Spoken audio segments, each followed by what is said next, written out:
Halo sahabat-sahabat saya sekalian, kembali di channel saya, Edi Surya Negara. Pada kali ini, saya akan menyampaikan sebuah materi yang cukup fundamental untuk mata kuliah jaringan komputer. Mari simak video saya berikut ini. Tentu kita ketahui bersama bahwa jaringan saat ini cukup memiliki peran yang sangat penting dalam kehidupan kita. Ibaratnya jaringan itu sebagai kebutuhan utama kita ya sebagai manusia. Kita perlu melakukan komunikasi, kita perlu melakukan sharing informasi atau data kepada siapapun ya, kepada teman dan sebagainya. Ibaratnya saat ini jaringan sudah menjadi kebutuhan pokok ya, sama seperti kita membutuhkan makanan ya, sama seperti manusia membutuhkan air dan udara dan lain-lain. Artinya bahwa ini menjadi salah satu komponen penting dalam kehidupan kita saat ini. Kalau kita melihat bahwa saat ini kita menjadi bagian dari jaringan itu sendiri, ya, yang dimana kita melakukan berbagai kegiatan-kegiatan, aktivitas, komunikasi, transfer data, dan seterusnya, di mana kita tidak memiliki lagi keterbatasan-keterbatasan, batas-batas wilayah, dan seterusnya. Kita bisa melakukan berbagai kegiatan dengan orang-orang yang berada di letak geografis yang berbeda dengan kita. Kita bisa punya tim di mana saja. Kita bisa melakukan kerja remote. Kita bisa melakukan kolaborasi dari manapun, kapanpun, dengan adanya jaringan. Tentu ini sangat membantu kita dan ini disebut sebagai jaringan tanpa batas. Kalau kita melihat lebih spesifik terhadap jaringan, bahwa ada yang disebut sebagai host, ya, bagian komponen jaringan yang terpenting saat ini. Host disebut sebagai end device, ya, di mana host ini memiliki dua peran. Peran yang pertama bisa berperan sebagai server, di mana server merupakan host atau end device yang memberikan layanan kepada kliennya. Ada banyak jenis-jenis dari server. Yang populer mungkin kita kenal ada email server, ada web server, dan ada file server, dan lain-lain. Kemudian mereka memiliki tugas dan fungsinya masing-masing untuk memberikan layanan kepada kliennya, di mana email server memberikan layanan email, sehingga klien bisa mengirimkan email dari satu sumber ke tujuannya. Begitu juga dengan web server. Ya, web server memberikan layanan agar klien bisa mengakses sebuah halaman web dimanapun itu berada.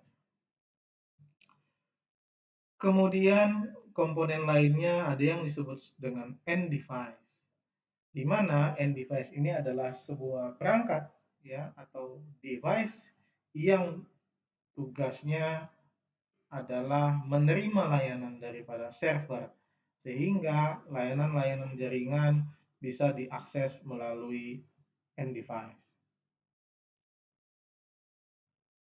Komponen lain adalah intermediate network device, di mana intermediate network device ini adalah perangkat interconnected to end device.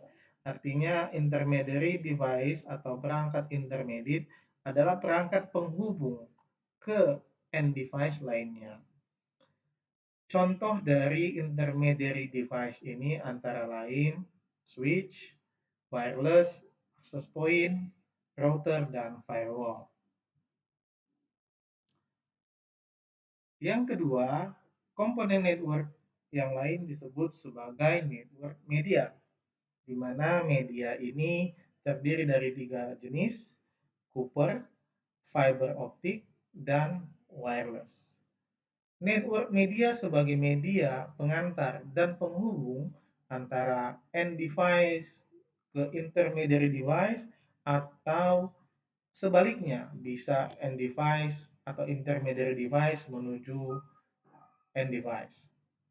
Prinsipnya adalah media ini menjadi medium antara semua perangkat-perangkat yang ada di dalam jaringan.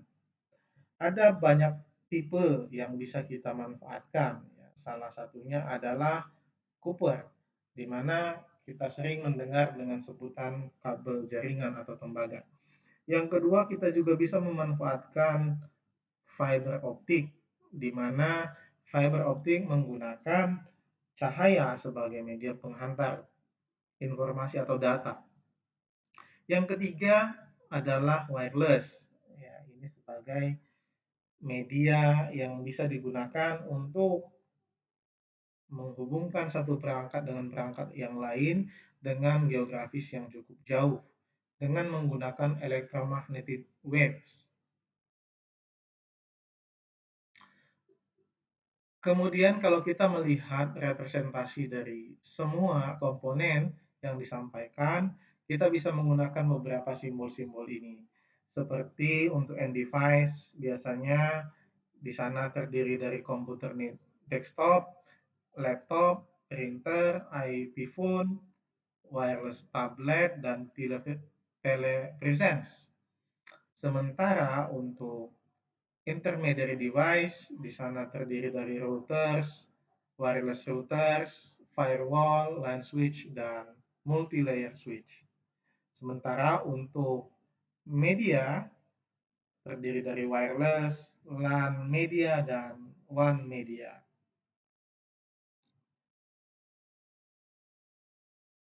Mari kita lihat tentang topologi, di mana pada jaringan kita mengenal dua topologi. Yang pertama namanya physical topology, di mana physical topology ini merupakan hubungan fisik ya antar intermediary device dengan end device lainnya dengan menggunakan instalasi kabel. Artinya perangkat-perangkat ini terhubung secara fisik menggunakan kabel. Sementara logical topology adalah hubungan antara perangkat dengan perangkat yang lainnya melalui IP address dan komunikasi port, di mana secara logik mereka di dalam satu network yang sama. Ini yang disebut sebagai logical topology. Menariknya, kita juga bisa mengatur bagaimana network address yang berbeda bisa berkomunikasi dengan network address yang lainnya. Tentu perlu ada routing di sana. Routing ini juga menjadi bagian dari logical topology.